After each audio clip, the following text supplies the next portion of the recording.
to the Trinity Force Podcast. Yo, it's that Triforce cast beaming straight to your home. Grab a beer so we know Pone ain't drinking alone. Send an email, a quick tweet, just pick up the phone. Leave a message, hit the beep if you're a creep, watch your tone. Discuss the meta game, patch notes, whatever helps your stats most. Obi-Pone Kenobi is your last hope to snatch gold. So grab your headphones and join in the fun. We'll try and force in some jokes and some cringeworthy puns. Yo, we can make it together, people. Trinity Force Podcast. These boys are second to none. Now that's the end of the intro. It's time we begun. Hello, everybody out there in podcast land. It is episode number 453 of the Trinity Force Podcast. I am joined by three great guys this week. Dom, Mitch, and Badger are all here. Say hello, everybody. Hello. Hello. Hey, this episode is brought to you by Muscle Milk because we ran out of protein, and ELO gains don't have to be the only gains you want to strive for. Damn straight. Damn, Muscle Milk, sponsor us, please. That was the best sponsorship we've ever done and not getting paid for. It took like 5 seconds. Congratulations. That's nothing short of ordinary for you. Yeah, I know. Heyo. Heyo. If you're watching YouTube, please go check us out. We now do have tongue-tied. If you're watching YouTube, we have a new overlay. I hope you guys enjoyed it. It only took us a few episodes to get there, but you can now see our names again, and it's beautiful and amazing. And thank you, Mr. Oblivious, for taking care of that for us. Jonathan is his name. He was from the All Mid guys, or one of the All Mid guys, and unofficial member of the podcast as well, as we made him a few years back. So before we jump in the show discussion of what the shit that's going on in the world of League of Legends. Badger, for those of you who don't know, is one of the hosts of the FOURward podcast, and he joins us tonight to help fill in the blanks. We didn't have a three-man show. I'm glad to be here. So thanks for having me on. Look at that intro. You were not ready for it. I was not. I mean, being part of a podcast means you have to be ready to always be ready to talk, and you don't have to talk well, as I'm showing, because tonight I am tongue-tied and cannot talk very well. But you just have to be ready to get out there and have that radio voice. Duly noted, sir. See, I'm trying to. That's why I just jump the gun. I just get ahead of it, so you don't. So you're never behind. You don't have to worry about it then. You're just like, hey, I'm just gonna beat you to the punch. So. Mm-hmm. Speaking of punch, where's Punch? Where is Punch? You ask us that as though you are not the owner of this network. Just because I'm an owner. It should be us asking you that. Doesn't he play games with the Bronze Logic crew on Mondays? Well, he's a son of a bitch, is what he is. Well, maybe you get to hear his intro this week. You had a great one. You had a great fill-in intro. I tried. I tried to make it you did. I still haven't heard that one yet, so I'll have to go back and take a listen to it. Yeah, if you guys are again, I'm going to go to the YouTube people because the majority of our listeners, the very vast majority of listeners, listen to MP3, so they understand what we're talking about. But there's like 500 of you that listen on YouTube that don't know what we're talking about. Go to TrinityForceNetwork.com and go check out the intros that Punch does every single week, and then you'll have a better understanding of what I did last week on episode 452. So yeah, I had to download one off of Slack just to get like the first one I think we did, and it added to my music player accidentally, and so I was like jamming out to music on one of my drives, and then that came up, and I was like, "What the? All right, I forgot that this is a thing," and now I'm listening to an intro to my own podcast for only 30 seconds before the music comes back. That's great. All right, let's talk about some League of Legends stuff tonight. We kind of had to throw everything together. We were going to bring Sky on and talk about Urgot, but we had some kinks in that plan, so we're going to bring him on next week to talk about it since there is a patch on Wednesday. I guess, Dom, you kind of put some of these topics together. Do you mind taking the wheel and driving for a bit? Yes, I do mind. No, I don't know. I've been playing a ton lately. I got like 18 games in over the weekend, and I don't know, just been like I've been really feeling the game and wanting to hit the grind and everything. And so I've just kind of like, as I've noticed, really obscure, or not obscure, but like as like concepts just sort of being missed by the people I'm with, and I'm not saying I'm a flawless player or anything, but I'm just noticing overall concepts. I've been kind of taking notes and figuring those would be good jumping off points for us and everything. But so I have this idea that the game doesn't wait for you. But if you're the most fed player on your team, for example, That doesn't mean your team can like just stand around and wait for you before they take any action. That sort of ignores the fact that the objectives that need to be taken or secured or contested have to be done. And so your team can't wait around for you. Like the game is not going to wait for you to be in the right position at the right time or in the right spot, the right places or anything. And like it's just, I don't know. Have you guys noticed that ever? Like it seems like you get one person who is like, okay, well I'm gonna go and clear a jungle camp real quick and then recall the base, and you guys just got to do nothing without me. You have to wait for me. Well, there is a mentality of like, I am the most fed person and I have to be the one who dictates what's happening. And if people aren't paying attention to that, then fuck them. And it's not a good mentality because I think everyone's run into those players who will go farm the side lane and not really pay attention to the fact that, oh yeah, there's, Baron is up and I'm sitting bot halfway up the lane. I've only had a couple of those games since switching to mid, but I know what that's like, is trying to, but like the mentality of sticking with like the team and not trying to be like, I'm dictating everything. I'm going to go to the front line as Ari and see how this goes. But I know it just sounds bad. So it does. I mean, it does. You're not you got escapes. I mean, you can play AD carry Ari, but you can't play tank Ari at the same time. Then I don't know. Just being like the captain, is that like the best way to describe it? Like you can be like the shot caller, but you can't be like, I don't know. I'm trying to think of like a way to describe this so that it makes kind of a little bit of sense. Like you can lead them, but you can't force them into like a situation where they don't want to do something. Mm-hmm. Kind of. Well, I think the bigger thing with Dom going here too is that like there's 2 points being made here in this discussion. One, Badger's talking about if you are fed, you are now the leader, and you have to dictate where your team is going and what your team is doing, and that means communicating through pings and all chat. But if you are not secure in your ability to have the objective awareness of where to go and how to use that power, you have to then you have to pretty much do your best. You have to fail to try. You have to try to fail essentially, and then to learn from there. But the other second point here is also, if you're stuck in top lane, for example, and you don't want to give that first. It's not even first turret. You still want to give that top lane turret up, but you're still the most fed person, but you have yet to be able to take the tower because of circumstances. You have to leave that lane and start putting your power to use. Whether that's roaming into the jungle, whether that's roaming to take objectives, whatever it is, you have to actually leave your lane and go use your power elsewhere. I see this happen a lot in those silver games that I reviewed, is where people will get ahead in lane, they'll be up 2 or 3 kills, and they just want to stand around in their lane and wait for the farm and then try to get that kill, and you get into this pattern of wave, push, and nothing happens, and meanwhile, shit's happening all over the map. So Adam and I played like one of the weirder games I have ever played. That now that I think about it, really highlights this example, or highlights what I'm talking about here. Even though it wasn't the game that sort of prompted this topic. It was literally like an Orianna saying, why you guys needed to wait for me and everything. You couldn't do anything. It was like, no, they're doing Baron. We kind of like, everyone else is here. You were not where you were supposed to be. So last night, Adam and I are playing this game. He was Jhin, I was Morgana. We were up against Lucian Thresh? Yeah.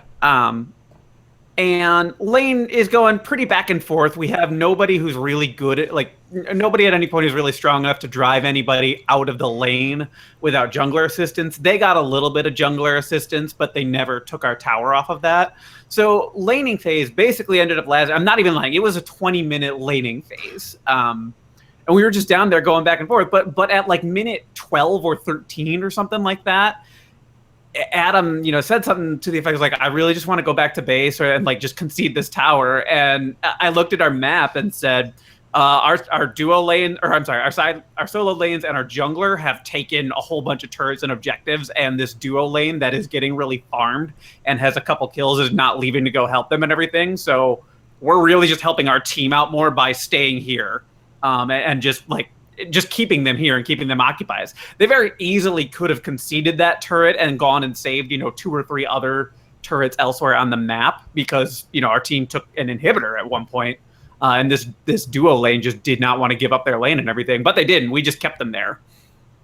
And that's what we're talking about. Like, the game's not going to wait for you to decide that you're done with laning and everything. At a certain point, the game will dictate things that need to be done, and you have to respond and start taking action there. And that might mean doing something you don't want to do. not taking that jungle camp, and going and being in the position you need to be in, abandoning your turret, all that type of stuff. Okay, now I'm starting to understand it a little bit more. So, what? No, that was a very big lull that I was not expecting. But I was trying to put it all together to figure out the next piece, but if you have more to add, Badger, go for it. I mean, you Not can't really. just tell the enemy team to be like, all right, hold on, give me another 5 minutes. I got to get another item, and then we can play the rest of this game out, guys. You understand me? That's really what it is. Like, you can tell your team to wait, and if they do, that's a really bad decision because the opponent team's not going to wait for you. It reminds me, like, I don't know if you guys ever played like Command and Conquer or any of those other games where people would try to institute base time or some shit like that, where you would get like a free, shit like that. Or that's what it reminds me of. Like, oh, so you just want to dictate the terms that this game is going to be played on, this competitive game. You want to dictate the terms so that you can have the advantage that you want. That's not how the game fucking works. It's not how it is. So. Yeah. There's nothing more to really add to that conversation other than you have to dictate the game to the best of your ability while you're inside of the game. No matter the role you play, you can do something to turn the game in your favor. That's why we've always said to play Pantheon mid, for example, because you could push your lane, you could roam to other lanes, you could teleport around, whatever you need to do. You can impart your will on the map, and that's why we always tell you to impart your will on the map. Make your presence be known in other places, because if people are, it's kind of like being scared of the jungler, but now they're scared of the jungler and the mid or top laner or whatever it may be, because you are now the 4-man dive rather than the 3-man dive bot. You can take those objectives. So, but in order to do that successfully, you need to have an understanding of objective control and map awareness. And I would say outside of CSing, if you're looking to get better, just start paying attention to that map more and more and more, and try to figure out where you want to rotate next, because that'll teach you how to use your power properly. The only reason that Dom and I stayed in that lane forever is because we assessed the situation, we talked about it, and we said, you know what? We should just stay here because people are doing shit. We're literally helping our team more just by keeping these two here. We're not at no point where we're trying to win fights or anything. It was just like, yeah, let's just keep them here. We're not going to take this turret. They're not going to take ours. So let's just keep hanging out and see where this game is going, because our team has it under control everywhere else. Yeah. Don't get me wrong. It sucks to lose that turret if you're in that situation. Boring. Well, yeah, that's boring. I know there's been a lot of bot lanes have been in a similar situation where neither you want to concede the turret and shit's happening elsewhere, but at some point, someone has to concede a turret so that the other team can go and do something. Like you have to concede, or rather, so you can go do something. Like if you are in that position where you're losing more turrets than you're gaining, you probably need to concede your turret and roll someplace else on the map and work on some other objectives. Because if you don't, you get stuck in this stalemate stance and nothing happens. So critical thinking as you're going through the game and trying to figure out what you want to do with your next move. We talked a lot about that last week, is thinking about what your next move is and why you're doing it. If you can do that while you're in the middle of the game, you're already ahead of your opponent, because I guarantee most people aren't thinking about that. Not until you get higher either, of course. Yeah. All right, that's the game doesn't wait for you, I guess. It doesn't.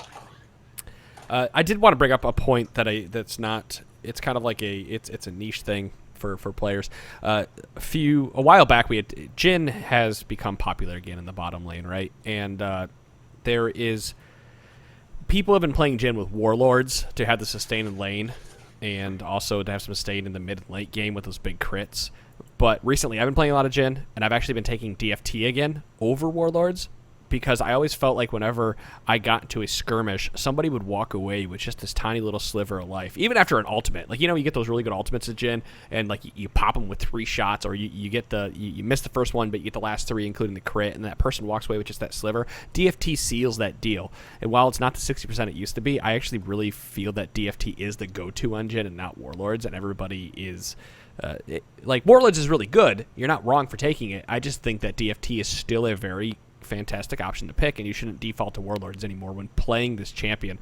And this kind of leads me to the discussion that Dom had brought the other day, where I think the league community does that a lot with knee-jerk reactions. Like, something gets nerfed so hard that they don't go back to it, and when they do, they go, well, this wasn't as bad as I thought it was, because it was not as powerful as it was. Yeah, I mean that happens. I don't know. That happens all the time. It's like that's just the ebb and flow of the game, is what it really comes down to. Is Riot takes a look at what's really strong, and then either buffs something or nerfs what's strong. And then if the stuff that was strong got nerfed, like it's now everybody's looking at what the next tier of stuff is. When in reality, the champion that got nerfed didn't suddenly become bad. They very, very rarely nerf somebody into the ground and make them outright unplayable. Evelyn's really the only case I can think. I guess Olaf at one point got nerfed into the ground. But I mean, it's very, very infrequently. Like, you have to pull a Voyboy and embarrass everybody like in front of the world, in order for that to happen. Yeah, I mean, all that type of shit. Like, that's when Riot will actually nerf something to the ground, but otherwise they're tend to be pretty conservative. Even if we like blow stuff out of proportion during our patch notes reviews, champs rarely ever become unplayable. And more often than not, like, the balance stuff just means, oh, you're not king of the hill anymore. It just doesn't feel good. You get so used to that power level, and then you walk away from it. Or it gets nerfed and you have to use something else, or you have to continue using it the way it was, and it doesn't feel as good as you previously did. So then that nerf makes you walk away. That's where the walk away from that champion or item or whatever it may be. I don't know. I think for most people that are actually playing bottom lane, if you are playing Jhin, you should definitely give DFT a go. And if you're building Jhin now, I would stop going the lethality route, because they're actually nerfing lethality next patch, and it makes it even worse for bottom laners because it's based on current level. Oh, yeah. Yeah, well, they're nerfing it for bot laners. I was actually wanted to bring that up, like, because I thought there's a ton that looks like is coming out in the patch that we're about to get, and that's something that I think is a bit easier to discuss, but, like, it's going to get better for mid and top laners. Like, they're going to maybe lethality again. I think those numbers are even getting bumped up too, in addition to the change of how it works. But it doesn't look like they're bumping up the numbers, at least based on Surrender's 20. Got like 3. I thought it went like 15 to 18. I'm sorry. I thought you were talking about the lethality calculation itself. No. Yeah, but that change is going to be like, I don't know. That's such a. I think that's how it maybe should have worked originally. But like with the. It just makes more sense that way. It seems kind of a weird item to say if you attack the weaker members, it's weaker against them. Yeah, and it's like, so okay, so the damage I'm doing is like, the damage I do is going to vary based on not only my opponent's items, but also the level that they are, and that's confusing as hell.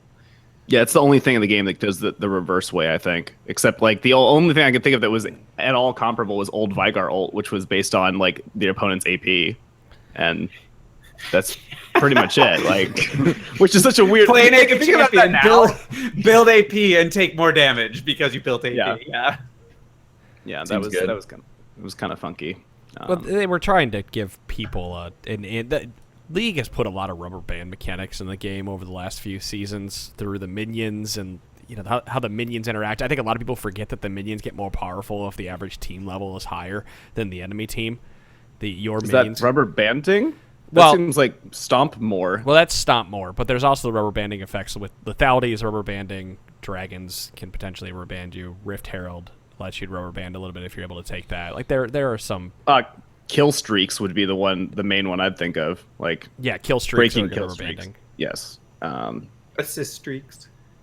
But my thought on lethality though is like, you're not really building. Like, I feel like the number. Obviously, it's not beginning of the season when lethality was like the hot shit and everyone was buying it and it was too strong. But like, I wonder if this is going to bring like a couple people back into, oh yeah, Ghostblade's a good first buy or something along those lines, because that seems to have just from my experience kind of completely disappeared. Maybe like a couple people building Ghostblade, but like Edge of Night gone. Haven't seen that in forever. Whatever else they have for lethality. Was it Duskblade? I haven't seen that in forever. You lose Ghostblade. Yeah, Ghostblade's the only one that I've seen occasionally still, because it's a good item already with the active and damage. Might as well get I was building that a lot on Jhin recently, and I just felt like I liked the item previously when lethality was really good before they changed the formula on it. So I started playing it again recently, and I love the ability to get into the fights faster or move around the map or whatever it may be faster, but the window to use the the power that you got is so much smaller than picking up a BF sword pickaxe and your agility cloak, that it's just more cost effective to go right into your eye edge than it is to go into the. You have to be like really confident in your skills to use Ghost Blade effectively, because you have to pick up a kill and then jump right into a BF sword and then jump into the next items. And at any point in time you fall behind. And this is specifically for Jin. You're not worthless, but you're not doing as much damage as you previously did if you would have just gone straight into that extra crit, the crit damage. Oh, holy shit! We're talking about all that, and I'm just noticing a big change that's coming along with all this lethality stuff, which is to the Dirks.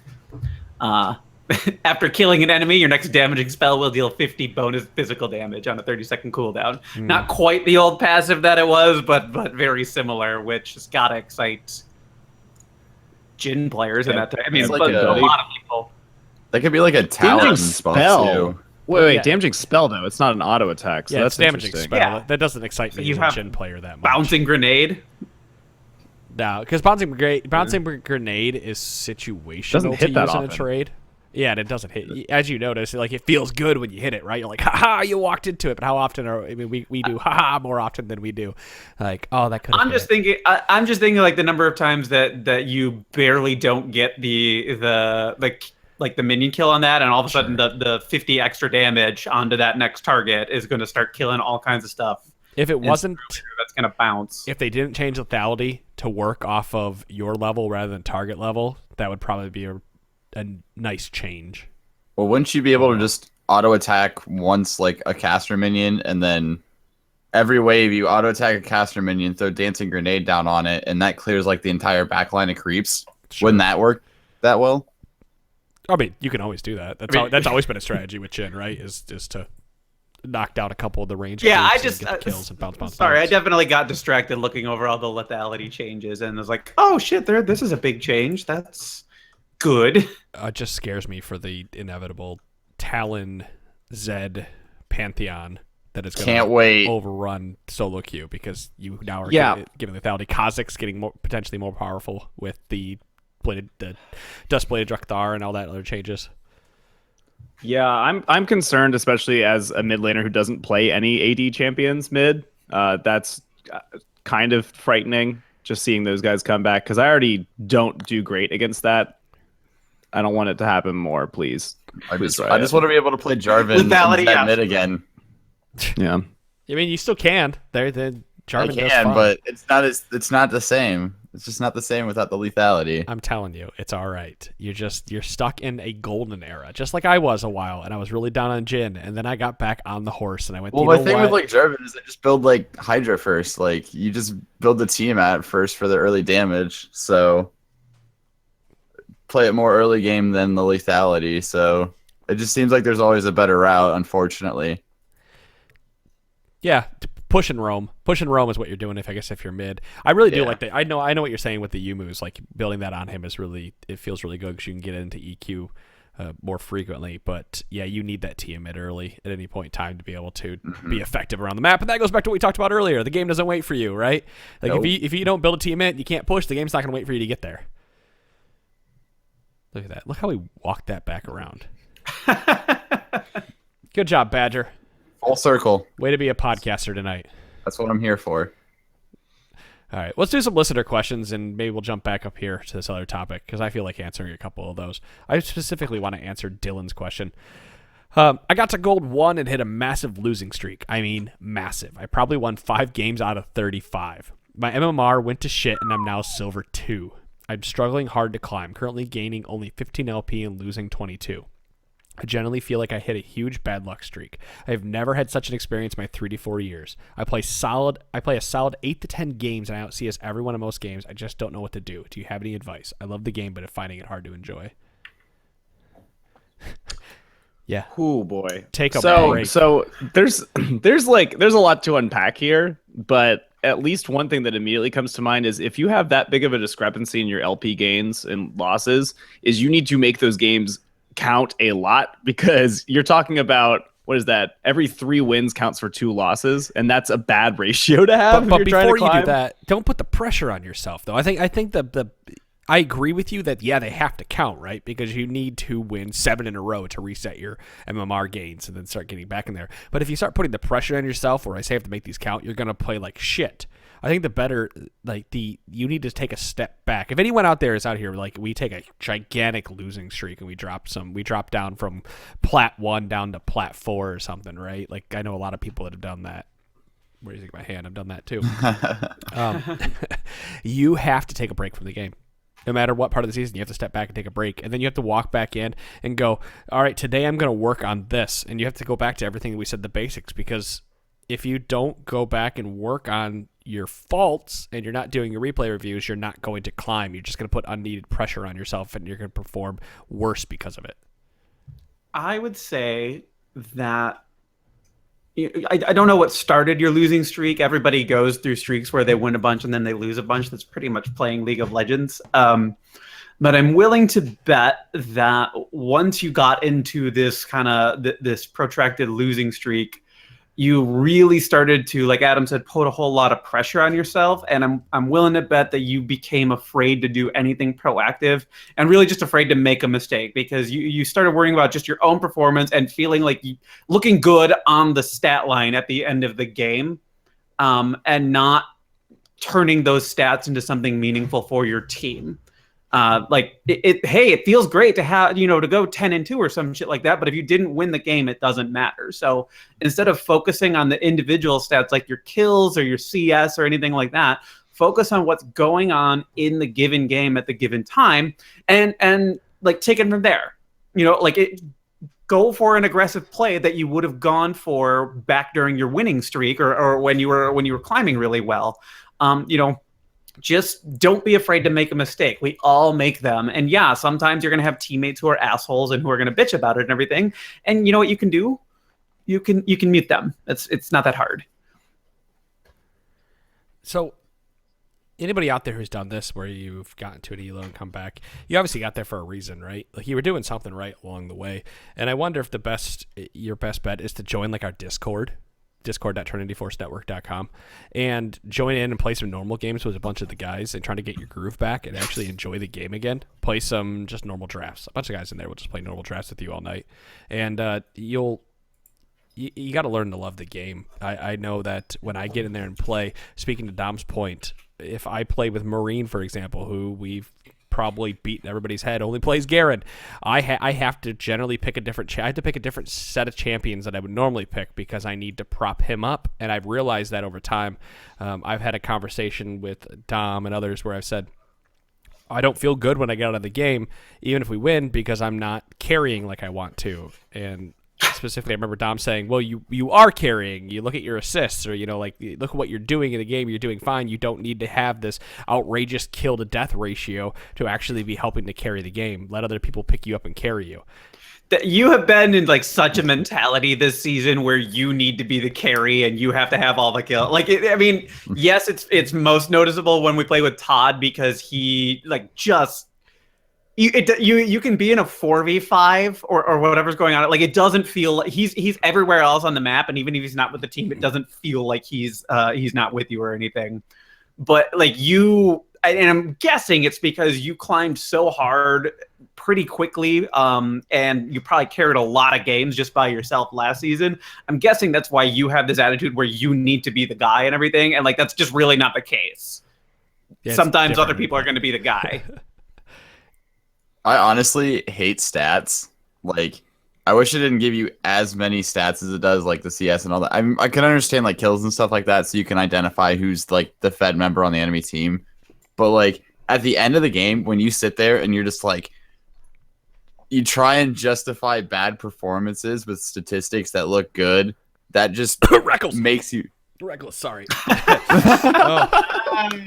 That just makes you feel worse about, like, honestly, you just like look at the damage number and you're like, well, I did like 650 damage per minute as a mid, while my team was taking bad fights and I wasn't able to get into them. Like, you understand that part of it, but you don't have to include the 650 damage per minute. You just have to think, okay, here's what I was doing, here's what I can do better, here's how we can do with it. And I'm going to bring something over from FOURward that we say we have 4 rules, and the 4th one is make sure you're having fun playing the game. Like, honestly, if you're in like a mindset where you can't like focus on either, if you want to win, focus on wanting to win. If you want to have fun and screw around in normal drafts, go do that. Have some fun with it. Just make sure you know why you're playing the game at the time that you're playing. I like that. What are the other 3 rules of FOURward's? Thallium's an asshole. George segues randomly at some point, and we thought these were going to be, no, actually no, relevant no. to These that. are actual, like 2 of them are podcast specific, and then only one of them is actually like Useful? a useful rule. Yeah. So I've heard. So is like 25% of your podcast useful to new players, or is it 75% like just shenanigans? I think most of it is useful to newer players. We try and make it, but Thallium's just an asshole sometimes. So Do you say like rule 1 just to like call him out on it? Because I would. I want Yeah. you. I want you to rule 1 him and tell him to play another champion than Zyra. Or You can be- Vel'Koz. God damn, he's been man. playing so many Vel'Koz games on like Treeline and stuff like that too. So And tell him, you know what? You can rule 1 yourself. Thallium's an asshole, like if he Badger's an asshole. Tell him to actually play the real mode that matters, and to get good on champions that are decent, and to stop letting Punch try to carry him through Broad's logic. Fucking scrub. we always joke about the fact that Punch just like has to keep leveling accounts just to keep in the flex rating to play with those guys. So Oh, I'm sorry that we bring Punch's MMR up too high, so they have to play better players. Excuse us for trying to make people do it. But yeah, Dylan, you need to focus on improvement again, man. You're back to silver 2. You did something right to get to gold 1 at some point. Go back and find what you did right, and then do that again, and then go pull out a replay. If anyone out there does this, go pull up a replay. Have a buddy look at a replay. Go into Discord and have somebody look at. Somebody in there will even go like, here's my OPGG. What can I do? And they'll be like, well, buy more control wards. Buy this. Like, there's little things you can do. You just really, really need to focus on yourself and focus on getting back to where you were and figure out what was working for you and how do I get there. I would also add, if you are asking these kind of questions and want like a bit more in-depth advice, like some people use their username when they send these messages. Unfortunately, I don't think I can just OPGG Dylan and have any idea of who you are. But that would not, like, we've done this on the podcast before, where we pull up a OPGG and like get some information about what you play and what you should keep playing or not keep playing, and that would help us out. Like, we could probably do a little bit more with that kind of information. They probably had it, but our editor edited out his name out of his signature. Cool. Dylan, if you did it, then that's not your fault. Then cool. I can't imagine whose fault it is then. I tend to replace really difficult to read summoner names with the person's actual name, just because it makes it an easier to listen to show. So we did Nathan's question. I have a hypothetical for you guys. A hypothetical league question that I'm sure plenty of other players and I want everyone to answer with their opinion without using anybody else's opinion. Okay, does that make sense? No. So What, everyone hold up a sign at the same time? No. What Everyone I'm hold going up to a sign do and is say I'm going to your say, answer. I want to hear your answer. I want to hear your answer. I want to hear your answer, right? Like, you can just make it 30 seconds if you want, or you can go 5 minutes. I don't give a fuck. Okay, I'm going to set up a hypothetical situation. You're playing the game. You're playing a jungler. You are in Silver 5. And remember, this matters because this is the course of the type. Remember the type of games that Silver 5 games are. Generally, they go longer, okay? And you are a jungler that can solo a dragon early. However, after you are done soloing the dragon early, we're talking level 4. That's how early we're talking. You are level 4. You are a jungler that can do it. But after you have soloed that dragon, you have to go back to base. So, right. So, hypothetically, that means the enemy jungler can do whatever the fuck he or she wants while you've soloed. You've taken that dragon, you've gone back to base. Now, is it worth your time, if you've taken that dragon at level 4 early, to go and take that dragon? Specifically, we'll just do Infernal Drake for this one. If you've taken an Infernal Drake at level 4 in a Silver 5 game and then gone back to base and letting the enemy jungler have free reign of the map during that time, do you think that's good? Do you think situationally that's good? Is there a reason that shouldn't happen? I'm bringing this up because I see this happen a lot, where people will take dragons early and it might come and bite them in the ass, or it might be really good. And I want to hear your guys' opinions on why or why not someone should consider taking dragons early. I love that this sounds like a word problem that I'd get like in high school, like with all the exact ideas. But in seriousness, like I think that you might get punished for falling behind like levels or gold wise, just because if the other jungler is farming their own jungle, then you're going to fall behind. I didn't watch these videos that you watched, Pone. I have a hard time believing that Silver 5 junglers are going to go punish an opposing jungler for doing that and running into the jungle, which is fair. Like if they do it, then more power to them, because that is the right move to do. But like while they would like in the situation where they're just like power farming or trying to gank, they just fall behind the same amount that they would normally from doing the dragon. I agree with you. If they punish real hard in counter jungle and take away take away more time on top of that in addition to getting ahead, I could see that being bad. But I also would say if it's Ocean, then hell yeah, level 4 Ocean Drake it would be incredible to get for pretty much every team, because laning phase loves that dragon. I keep. I guess for me, there would be like two things that I would need to know the answer to before I made that decision. It's the first, what have I done otherwise, for the time, the 4 levels leading up to that point? What are my other lanes looking like? And then where is the enemy bot lane? Are they pushing their turret? Are they recalling any of that type of stuff? Can my bot lane come and support me in theory should something need to happen? Yes, I can solo it. That doesn't mean I should solo it. So what you're saying is, if you are deciding to do that level 4 dragon, you need to take into consideration everything that could happen while you are doing it. Excuse me. And I would never do it just to do it. Maybe you know me, I tend to be really aggressive about calling for an early dragon. I'm using this as a learning opportunity for people out there who may be jungling as well, because you bring up a good point with that. And before Badger gets in there, is to Dom's point, when you're doing the dragon, at any point in time, you want to make sure that you have control of the game at some point or another, and that leads to Dom's decision. Badger, I'm going to let you answer this question before I keep adding more stuff onto it. Okay. You could do someone that... You're playing someone that can solo the dragon at 4... I guess it really just depends. Like, the thing that I'm thinking of is, like, location of jungler on the map. Do you know if he started bottom side? Do you know if they started top side? Because usually if they go bottom side, they clear bottom to top. And then they may be doing, like, a scuttle crab or something like that. So you got to think of, like, something like that. And really... Yeah. You're saying kind of the same thing. It's like, what kind of risk are you taking by doing it? What do you know? That's the overlying answer with the situation. What do you know that leading up to this decision to take dragon and everything? And if you don't know, like, where the jungler is, you don't really have any information, you are basically just gambling on the fact that somebody's not going to run by you or not going to be able to not going to be taking an action somewhere else on the map that's going to affect you negatively.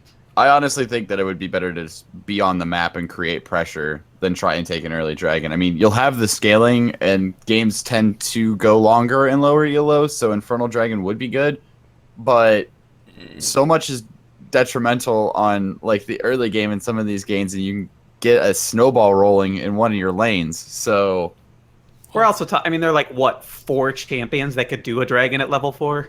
Sure. I mean, there may be a little bit more than that, but there is definitely only a small handful of champions with the number that are in the game that can do a level 4 dragon.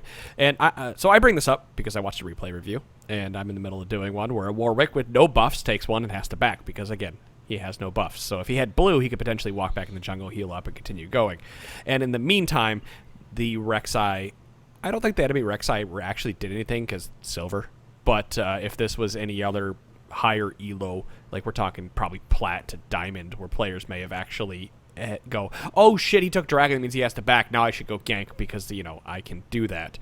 But I had asked Sean this same question earlier, and Sean's response was essentially, I'm a risk taker, and if I had somebody like Whale in my game that knows how to use that extra percentage of damage that he's getting, I would end up taking that risk to do it, but only if I had vision of the enemy jungler or I knew where the enemy jungler was at when I started it.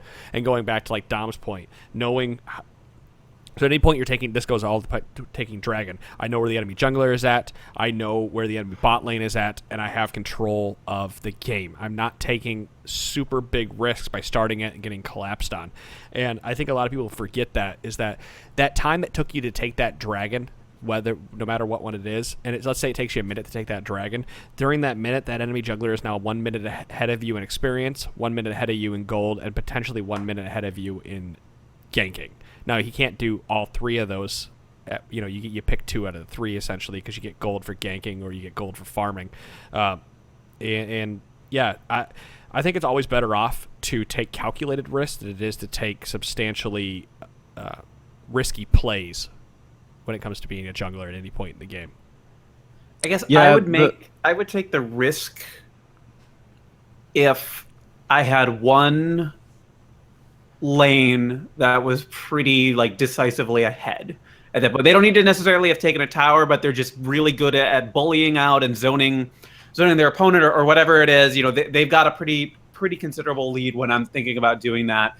If it's even across the board, or one of my lanes is behind or something like that, then I'm probably not doing it, because the dragon's just not going to help in the way that it would if somebody is ahead. Yeah, I really go back to if it's ocean, yes. But again, it have to be a long laning phase situation, because Infernal doesn't do that much early. It does, obviously getting it early means you can get more of them, but with 8% of 90 is not very much. You're not getting a ton off of that early on. Someone remind me. Oh no, it's funky to me to think about the fact that a couple seasons ago, before Elemental Drakes existed, sneaking dragon at level 2 was actually a viable strategy, because it's suddenly 1,000 gold for your team that just popped up onto the map, and you actually got objectively ahead on that. And this is if you'd said back then what's a jungler can solo at level 4, should you'd say 100% of the time, yeah. If you can make sure you don't die, that would always have been a good thing. So. What was the next thing we're going to talk about while he stares at his dog or something? No, I was reading Infernal Drake, because I couldn't remember if it was in total attack damage or bonus attack damage, and it's total. It's total. It's total. Yeah. I If it was bonus, that would be garbage. It would be so fucking bad if you guys. Terrible. I've got an extra 1 AD off of my Doran's blade. Great. That's fantastic. By golly. Yeah. Well, there you go. Whoever gets this replay review is going to get that beat into them more than once. They're going to watch the replay review. They come listen to the podcast. So you're welcome, guys. If you send me a replay review and you pay for it, I'm going to use what I watch for the show, and you're welcome. I think it'd be very funny to see if that person listened to this episode first, then to that is and his thing is I wonder if that was me. I wonder if that's me. Oh yeah, it is. Now that I'm watching this back, they were totally talking about me. And that's why I don't name names. You know who you are.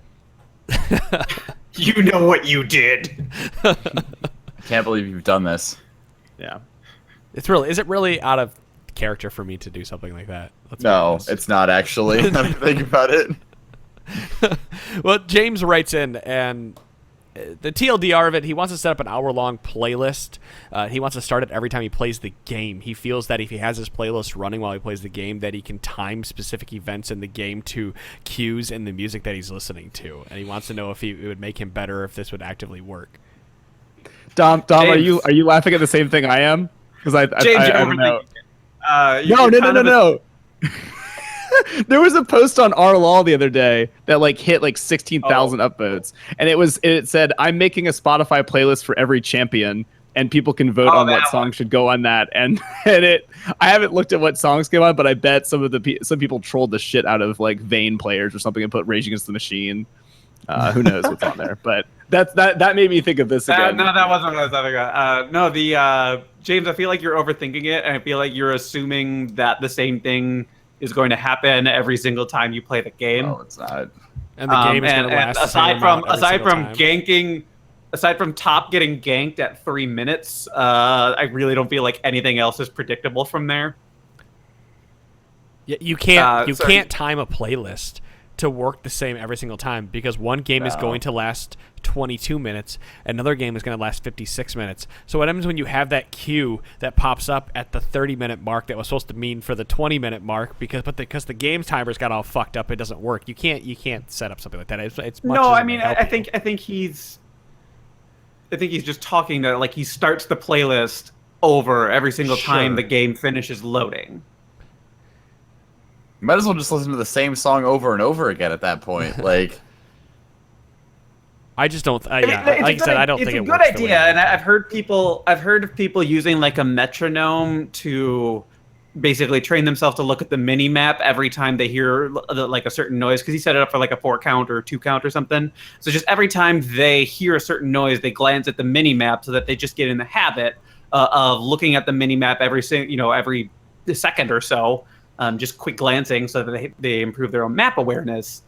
I don't think you can try to condition yourself for all of the variables and everything that's going to go on in a game like that. You can condition yourself for little things, but you're just never going to be able to. You're dedicating too many things to try to find a solution to losing outside of the game instead of really just improving your play in the game.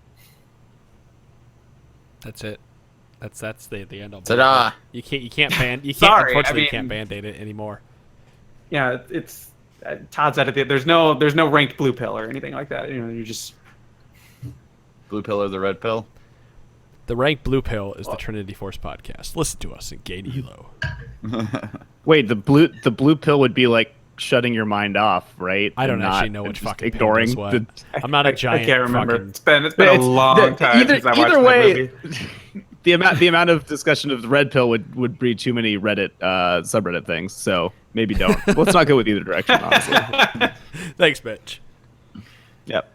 Well, we talked about that one. We talked about the hour-long playlist. I suppose we just keep going. Colin asks, how do you guys feel about amateur leagues and playing real competitive 5v5s? Badger has been playing in the Vantage League. I don't know if he Vantage still League. does, but he might. He's going to talk about this. I do, actually, and I have a game after this. I enjoy it. It's a good experience if you have teammates that you can mesh well with. I know for a couple seasons I played with a group of guys that was really fun to play with, and we did very well. We ended up making the finals the one year, and we squeaked into playoffs the second one. But then I ended up getting on a team with guys that I really didn't know. It was kind of one of those things that you just found a group of people, and you're like, okay, this isn't the kind of group that I used to playing with. So it was fun to play, but it wasn't as fun because it was a different group than before. So I think it's a good experience, but only if you have the right teammates, like people that you can mesh with and have fun. So like if you could play super serious with them and then be like super joking at some point and just have it like work well, then I'd say do it. But it's also kind of rough to create a bond with people, and especially like in those kinds of leagues when it's like 6 weeks, you guys have to practice and spend a lot of time out of the side of the game, just like, okay, well, we could play Jin Morgana bottom, for example, like you guys do.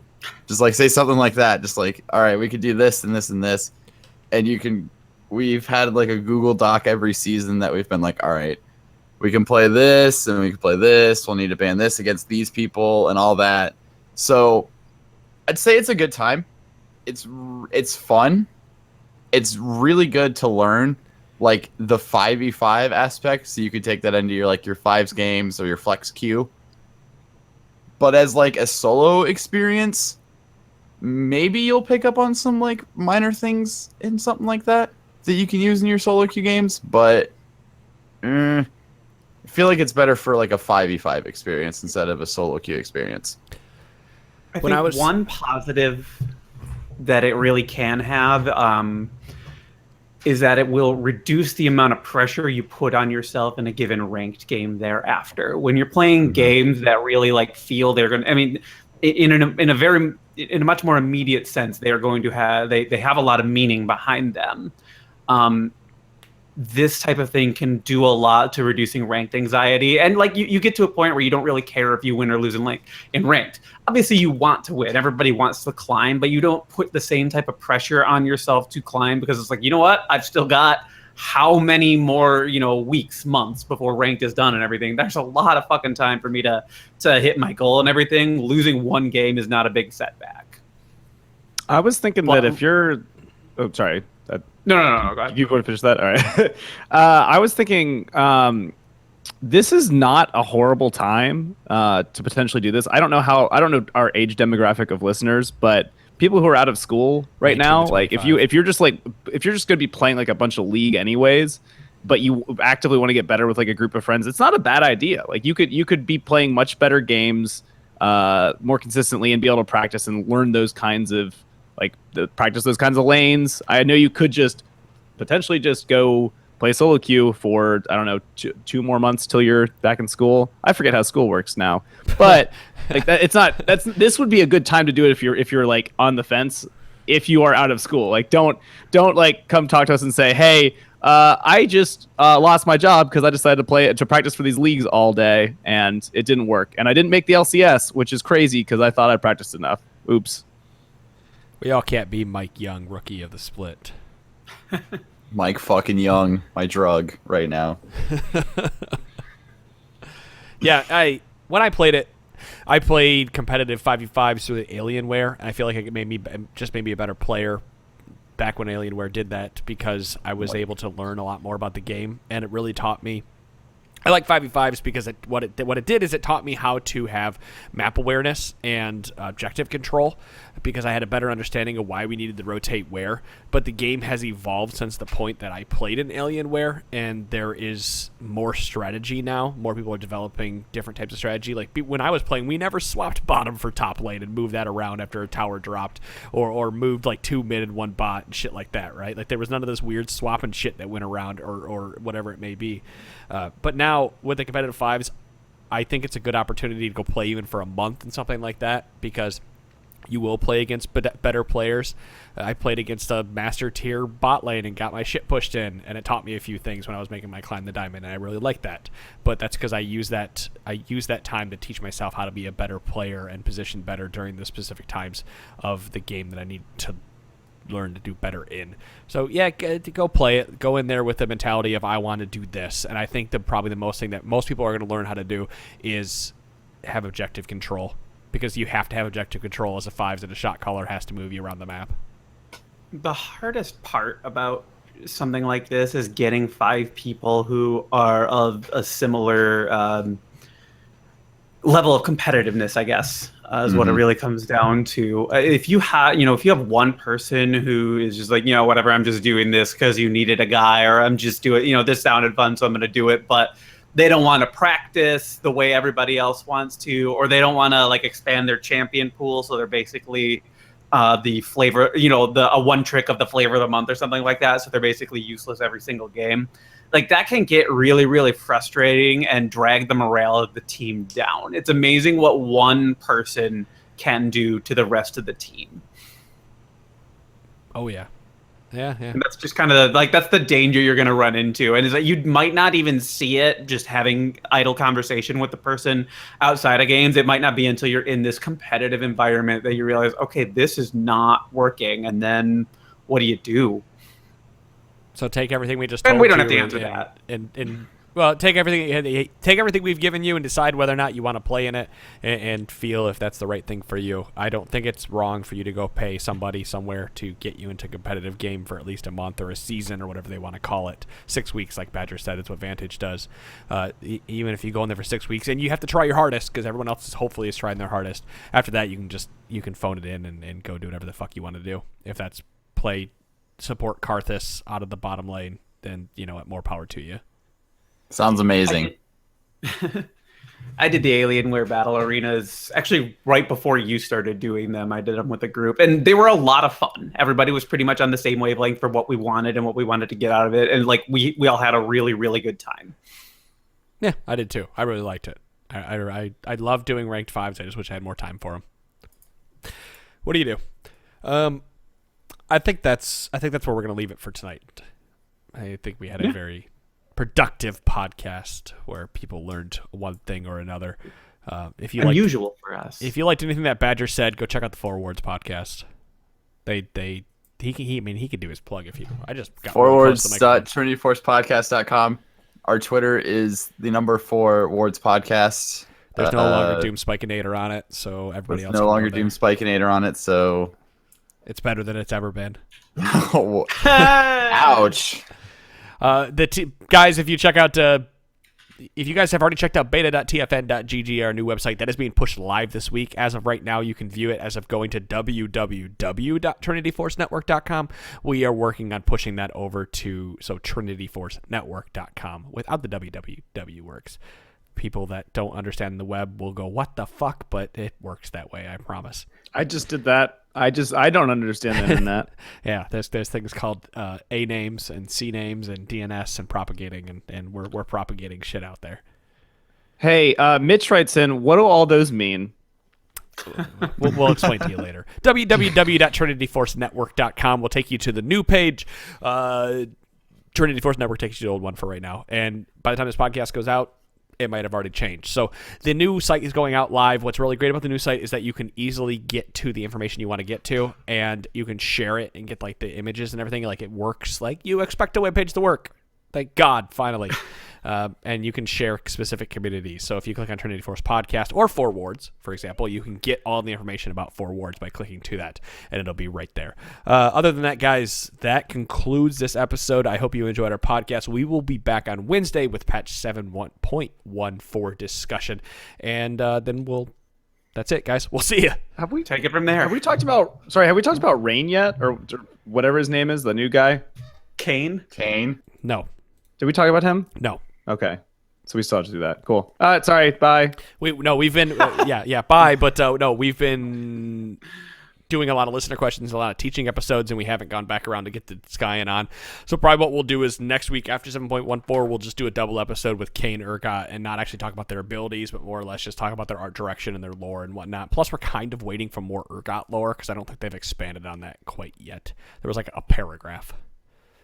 I don't give a shit. Shotgun Sounds like knees, Ryan's and I am set. He executes people. It's Shotgun so close good. this episode out. Everybody, have a good night. All right, peace.